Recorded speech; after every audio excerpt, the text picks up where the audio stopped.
আসসালামু আলাইকুম। এই রমজানে আমরা সৌদিতে ইফতার কোথায় করি? আমরা যারা বাংলাদেশি বা পাকিস্তানি আছি আমরা কিন্তু বেশিরভাগই এই সৌদি মসজিদে ইফতার করতে যাই। 5টার পরে আমরা মসজিদে চলে যাই। মসজিদে পার্সেল দেওয়া হয়, খেপসার প্যাকেট দেওয়া হয়, পানির বোতল, খিজুর, সেই সাথে থাকে জুস, বিভিন্ন আইটেম থাকে। আমরা সবাই যারা বাঙালি, পাকিস্তানি বা বিভিন্ন দেশের যারা আছে তারা কিন্তু আমরা বাসায় ইফতার করি না, মসজিদে সবাই চলে যাই। সময় হলে মসজিদে ইফতার করি। আমরা সবাই মিলে একত্রে মসজিদে ইফতার করার চেষ্টা করি। সৌদি আরবে যারা আসে সবাই কিন্তু এইভাবেই মসজিদে যায় ইফতার করে।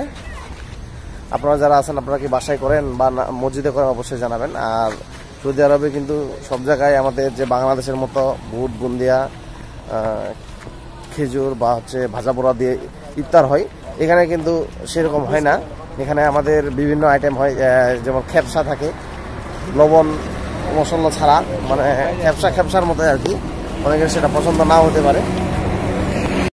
এই যে মসজিদ দেখতে পাচ্ছেন, এই মসজিদ থেকে আমরা প্রতিদিন ইফতার নিই। আমাদের বাসার কাছে মসজিদ, ওখানে আপনারা দেখতে পারবেন যে অনেক মানুষ আবার বসে খায় মসজিদের সামনেই।